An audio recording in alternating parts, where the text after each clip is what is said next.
All right. I admit it. I was wrong. Yeah, I was wrong. I'm saying it. I'm admitting it.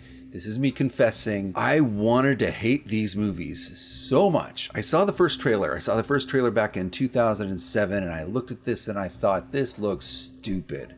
Look at all these people jumping in their seats. Pathetic. I saw Blair Witch, man. That's real stuff. This can't be. I mean, come on. It's a camera in a bedroom. Ooh, spooky. How bad could that be? I was so confident in my bitchy little opinion that I avoided seeing these movies for the longest time. And when I eventually did, I saw it kind of begrudgingly, you know, one of those like, well, let's just see how much this sucks. You know, one of those things. So obviously I didn't get a lot out of it as I wasn't paying really attention. All I could remember in that first viewing was I hated Micah. Somehow, and I don't remember character names, I remembered his because he's such a douche. And you know, all credits to the actor. You know, if you made that big of an impression, you did your job. Anyway, eventually, okay, so I'm diving into the found footage stuff, and I'm doing the Wiki Top 50 on the found footage subreddit, and there's Paranormal Activity, a whole bunch of them, and I'm like, all right, let's just watch them, and I can just make jokes about them and talk about how crappy they are. Oops, they're good. They're actually good. Here's the thing, they're not consistent, but I think that is the point. That is the special sauce. As they went along, they had this formula. You know, they got a bunch of rich white people moving into a big house, and they find out something spooky's happening, and then they keep poking at it until the spooky thing pokes back and evil wins. It's the same thing over and over with a few derivations, but they mutate it. They mutated over the course of the series just enough so that it's not the same movie over and over. And somehow, consistently, they're all watchable. They're not all Ghost Watch perfect, you know? I mean, they all have flaws and they're all a little tacky, but still they're fun, man. Bunch of fun movies. So, you know what I'm going to do, because they're teeing up to reboot the series. But before we let them do that, let's honor what's already happened. Let's go through all 7 and explore a little bit of the extra stuff as well. But before we do that, hi, my name's CJ. I am your movie god for the Found Footage broadcast. If you've subscribed to this channel, you are a member of the cult of the movie god. Welcome, my Found Footage fanatics. Hit that button below, you know the one, and roll the intro. Here we go. We're doing all 7 Paranormal Activity movies.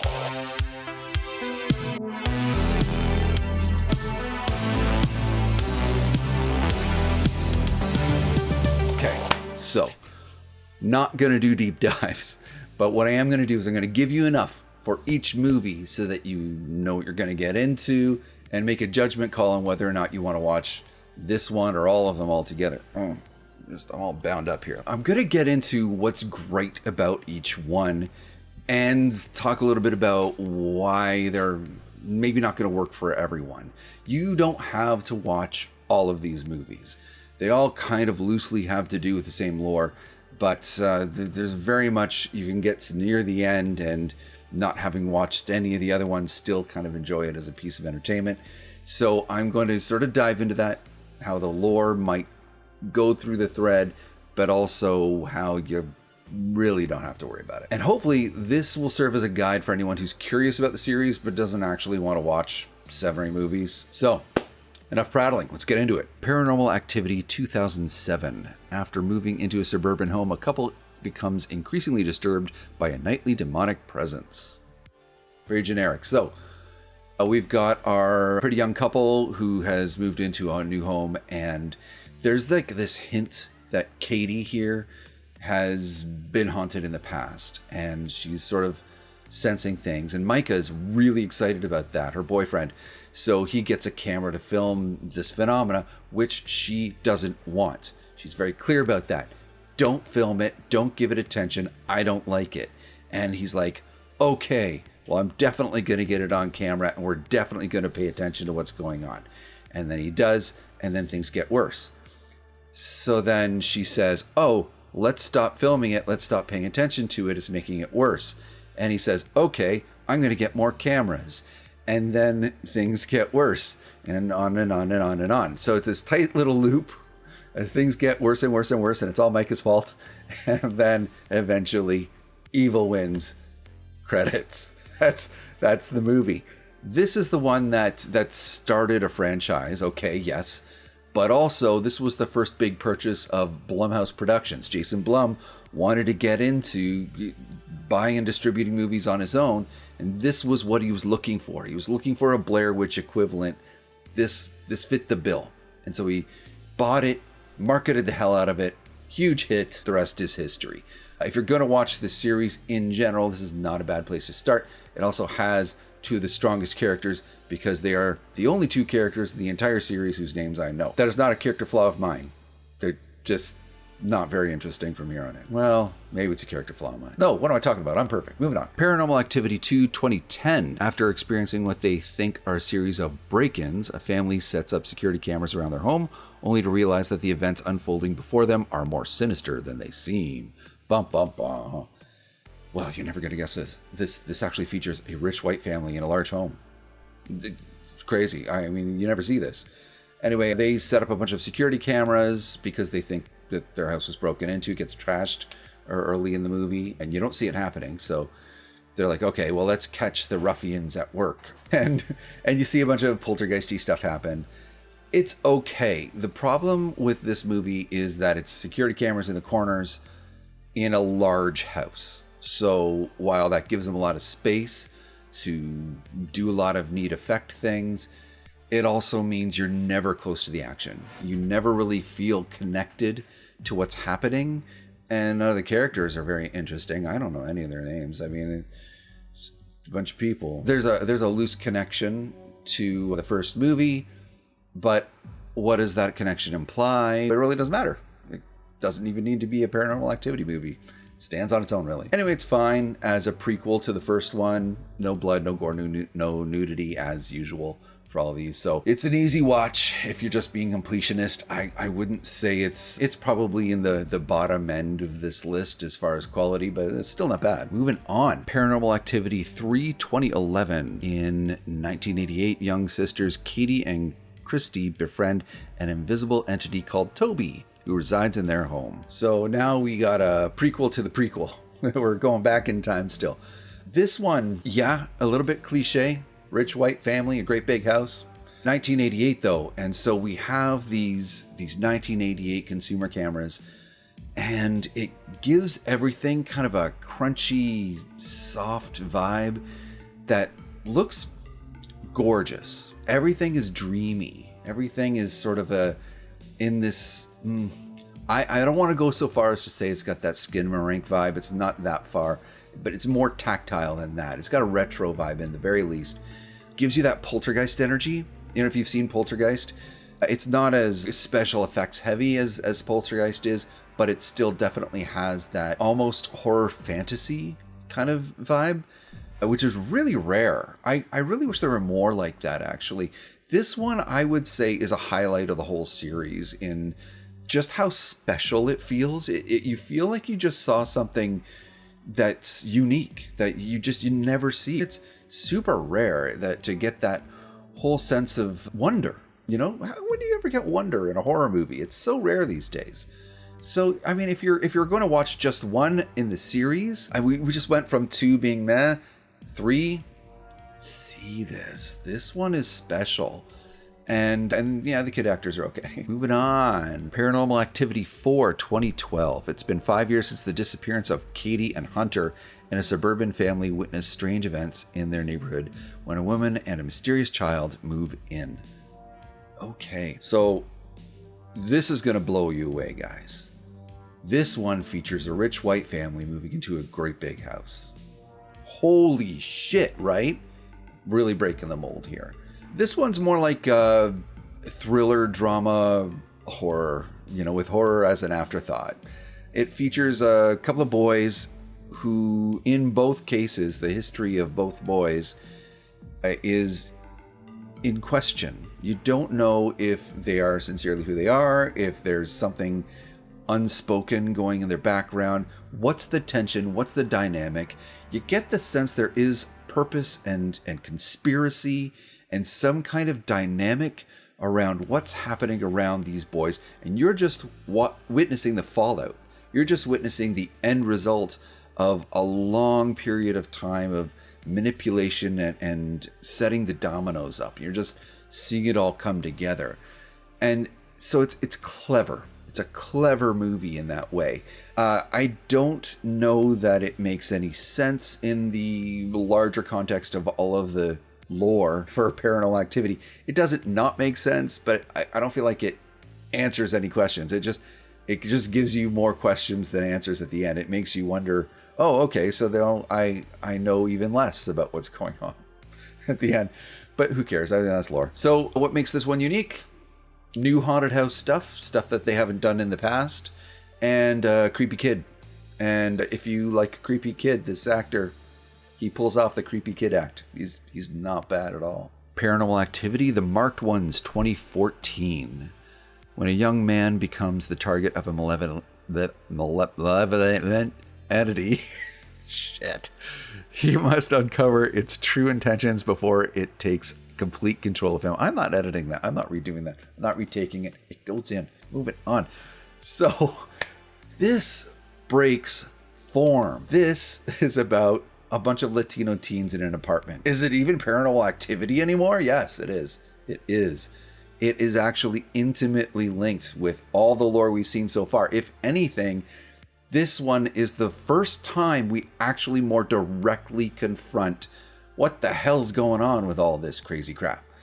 And it features a bunch of teens they're weirded out by the crazy lady that lives downstairs. They lower a camera down the vent to see what she's up to. They see some crazy rituals.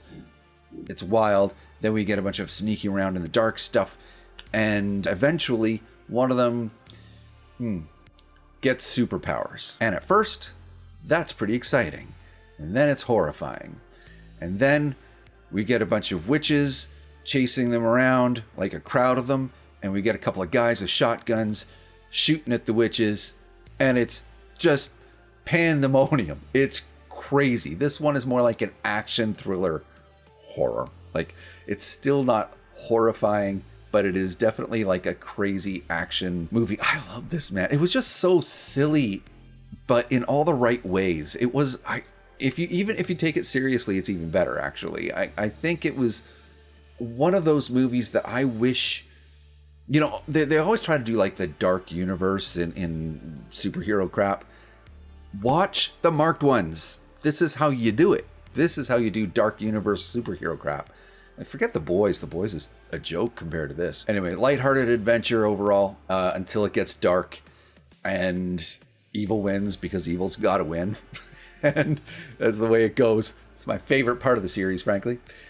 And and I think, while number 3 holds the top position for being artsy, this one holds the top position for being just a lot of fun. Just a good time. This is one of those ones where if you're having a drinking night with the buddies, you put The Marked Ones in. This is crazy, stupid, wonderful, awesome times. Next up, Paranormal Activity, The Ghost Dimension, 2015.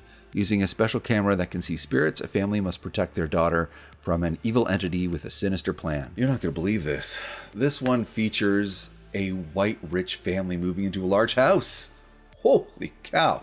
Anyway, so they are moving into the house and they find a camera that can videotape ghosts somehow. It's got a bunch of LEDs on it or something.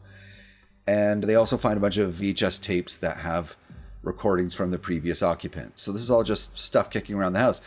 Why did the previous occupant leave this stuff? Why is it easy to find?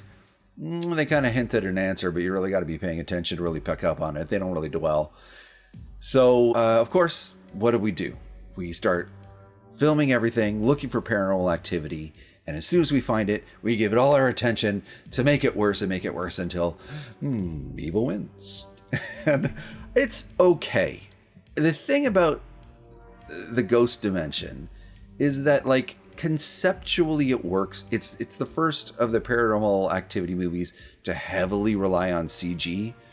lots of computer graphics. I think that the computer graphics look interesting and fun and pretty cool until they don't.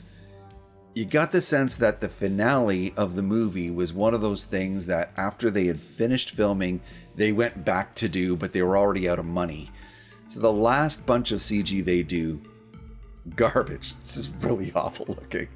As far as a movie goes, this is the most blatant one. This is worse than the first one, where it's very clearly spelled out to them, hey, by watching this stuff, you make it worse. When you watch it, it gets worse.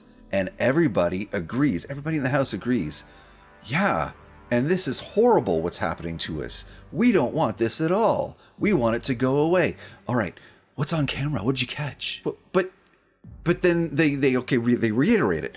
Oh, but watching this stuff and filming it and giving it all our attention makes it worse. Yeah, we don't want that. We don't want that. Oh, there's another recording? Oh, great. So, when evil wins, again, like, I'm always happy when evil wins, but this time double happy. Just screw these people. They're idiots. Next up, Paranormal Activity, Next of Kin 2021. Margot, a young woman who was abandoned by her mother as a baby, travels to a secluded Amish community with a documentary film crew seeking answers about her mother and extended family. Right away, you're going to notice something is different here, because this is the first movie that features really high quality camera work. So the pretense being she's there with a documentary crew. So they have high quality cameras, the boom mic, and people who know how to use the equipment. Everything was gorgeous. This is a gorgeous looking movie. Unfortunately, every time anybody does anything, you get the boom sound effect. Like, they play that sound when a kid looks in their window. Boom. It's so stupid and so annoying. So if you wanted to be immersed, if you wanted to feel like you're connected with the real life events of this movie, they don't let you. You're not allowed. You're not allowed to lose yourself in this movie. Having said that, as a general horror movie, it does kind of work, because legitimately it's gorgeous. There's tension. There's a mystery. They do a lot of Scooby-Doo stuff as they're trying to unravel what the heck is going on with this family. There's definitely something hidden. And then there's a chapel, and everybody goes to the chapel, but these documentarians are not allowed to go near the chapel, let alone inside it. It's locked up. They break in. There's a pit. Inside the pit, guess who's in there? Gollum's in there. Like from Lord of the Rings. Never explained.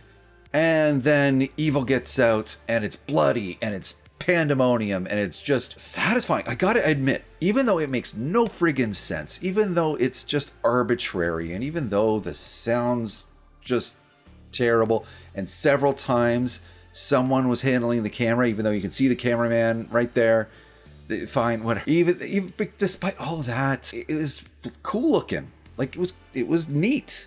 Like, it was dumb. It was dumb as hell. But yeah, I can't argue with it. The only thing about this one, more than any of the other Paranormal Activity movies, you unleash evil on the world, and they make a really big effort telegraphing that. Look, that guy's evil, and he's walking down the street off to go do evil. What's he gonna do? In every single one of these movies, evil wins. Okay. And then what? I always want the next chapter, and they never give it to you. It's ripoff. Anyway, more than anything, this one feels very much like they had a horror movie and they just decided to call it a Paranormal Activity movie. They were done with the franchise already. They just sort of tacked it on there. Surprise bonus time. Oh, I didn't see this coming, did you? Yeah, we've done 7 movies. They stopped numbering them at number 5, but there is an 8th Paranormal Activity movie. It exists, and it's pretty damn good. Here's the thing, it's non-canon, okay? It's non-canon, but it is called Paranormal Activity 2 Tokyo Night. Let me read the synopsis. Paranormal Activity 2 Tokyo Night 2010. A young woman returns to Tokyo following a car accident that fractured both her legs.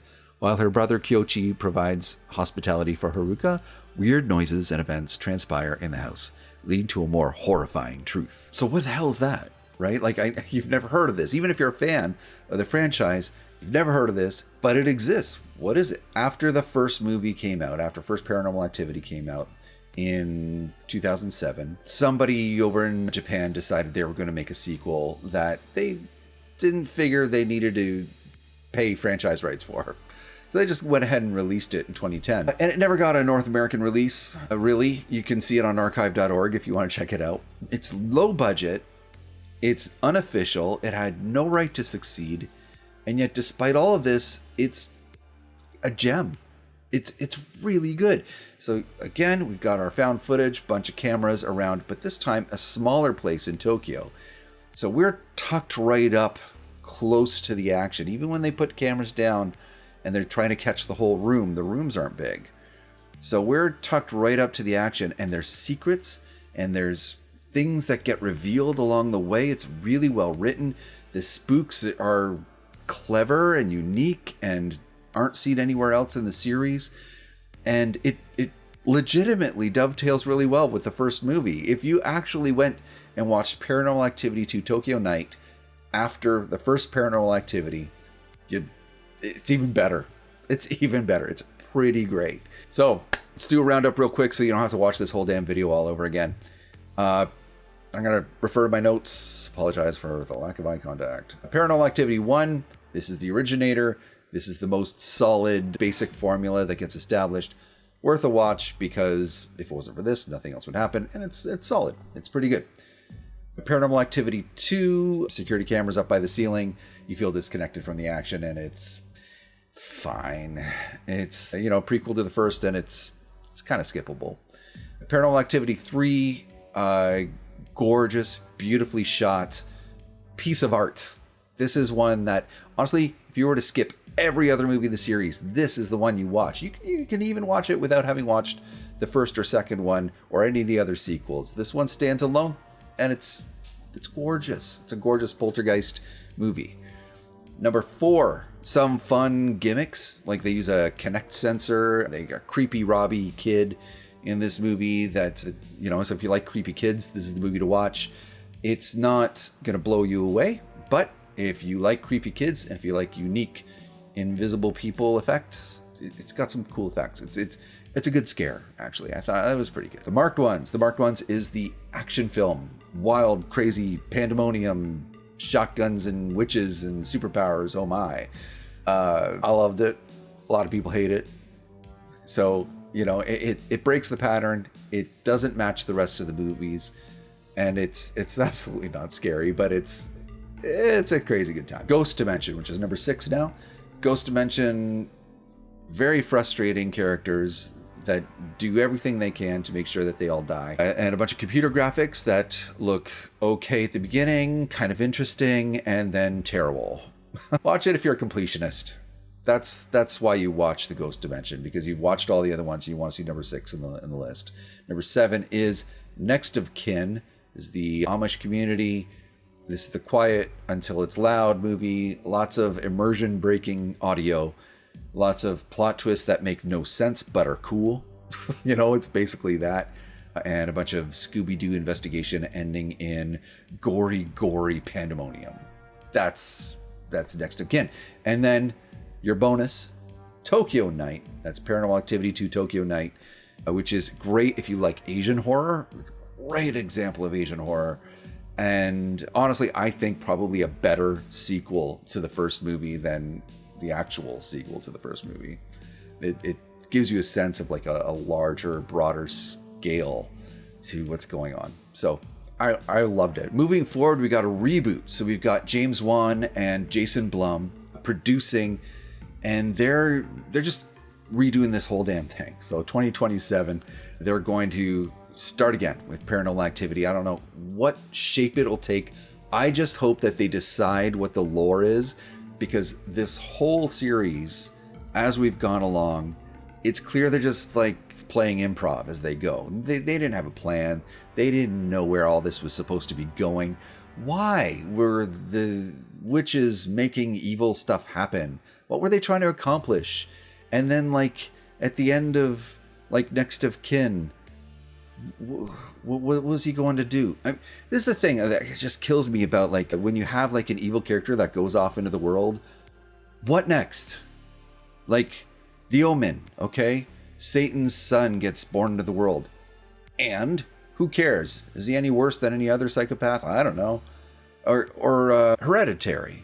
Okay, yeah, we got a demon birthed into the world. Fantastic. And is he just going to be mopey in a room somewhere while a cult somewhere worships him? Like, do I care? What's the point? What's the point?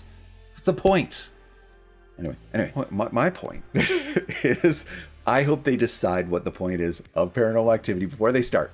Establish the lore, even if you don't reveal it. Even if you don't reveal it, like, ever. Establish it and hand that little Bible off to each movie maker, because you know that this isn't going to be a single movie. This is going to be a series. Even if that first movie stinks, they're just going to keep going because they're cheap. This, however, you know what? There's reason to believe this reboot is going to be great. They hired, I'm going to read his name, Ian Tuason. Sorry, dude. This is the guy who did Undertone for A24 for like $500,000. And everybody likes Undertone. Every movie reviewer, every essayist is doing a little video about Undertone and patting themselves on the back for a found audio movie. It's a new format or whatever. And everyone's super excited about a movie that implies things with audio instead of visual. And they're super proud of themselves for loving it. I don't mind it. It was fine. But and it was artistically done. So there's a reason to believe that if he's directing it and they stay out of his way, Paranormal Activity reboot is going to be good. But we'll just have to wait and see. The only other thing we hope is that they do the same thing but different, just like the original series. Just like Terminator and Terminator 2, or like Alien and Aliens, or Star Wars and The Empire Strikes Back. You know, like just the same thing but different. That's what Paranormal Activity did 7 times. We can do it again. Next time, I wanted to hit up a found TV movie. Again, not a sponsor. I just like them. What was it? Raw File. Raw File's actually on my must-watch indie list. So I can't wait to tell you about Raw File. It's so freaking great. And then Backrooms, man. Backrooms is coming out in theaters, so I'm gonna have to cover that. But yeah, nothing else to say. My fellow found footage fanatics, thanks for watching. Don't forget to subscribe. And I will see you next time. One VHS.